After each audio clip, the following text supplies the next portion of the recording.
राधे राधे, जय जय श्री राधे, श्री कुंज बिहारी, श्री हरिदास श्रीमद। आज कलिकाल का वो रूप हम सब सुन रहे हैं। आजकल की जो देवियाएं हैं, माताएं हैं, सबको तो नहीं कहते हैं, लेकिन कुछ माताओं की विचारधाराएं बहुत भिन्न हो गई। जैसे कि हम लोगों ने सुना अभी कि एक देवी अपने प्रेम के चक्कर में अपने स्वामी का ही वध कर दिया, और कथा कथित ये कई किस्से हम लोग सुनते ही आ रहे हैं। आजकल जब कोई छोटी मोटी बात होती है तो भगवान कृष्ण, माता पार्वती और भगवान शिव के बारे में बोल देते हैं कि उनका भी तो प्रेम विवाह था, तो हम भी प्रेम किया तो क्या है।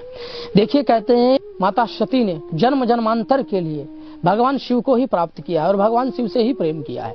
और हम सब जब भगवान शिव और माता पार्वती की आराधना करते हैं तो उनके गुण भी तो हमारे जीवन में होना चाहिए। भगवान कृष्ण और राधा के बारे में जब हम चर्चा करते हैं कि वो भी भगवान कृष्ण, राधा रानी एक दूसरे से प्रेम करते थे, तो उसके बारे में जानना भी बहुत ही आवश्यक है। ये सत्य है, वो एक दूसरे से प्रेम ही नहीं, वो एक दूसरे में ही है, क्योंकि भगवान कृष्ण का जो हृदय है, करुणा है, करुणा भरा हुआ जो हृदय है, वही श्री राधा रानी है। तो जब हृदय एक शरीर से अलग होता है तो हृदय ललायित होता है हृदय को पाने के लिए, तो वो एक दूसरे में मिले हुए, दो एक अलग अलग नहीं, वो दोनों एक ही है। तो इस प्रकार का उनका प्रेम है।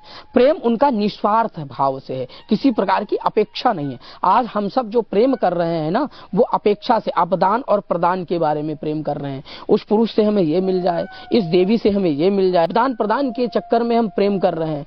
देखिए, हमारा जब विवाह होता है तो जन्म जन्मांतर के 7 वचन लेते हैं, 7 जन्मों के लिए हम सनातन धर्म में उत्पन्न हुए। हमारे सनातन धर्म में विवाह एक बार नहीं, एक बार होता है 7 जन्मों के लिए। समझ रहे हैं? एक ही बार हम संकल्प लेते हैं 7 जन्मों के लिए। अब हम विवाह किसी और से करते हैं, प्रेम किसी और से करते हैं, आराधना किसी और की करते हैं, तो कभी हम सफल नहीं हो सकते। अपना भी नाश करेंगे और दूसरे का भी नाश करेंगे।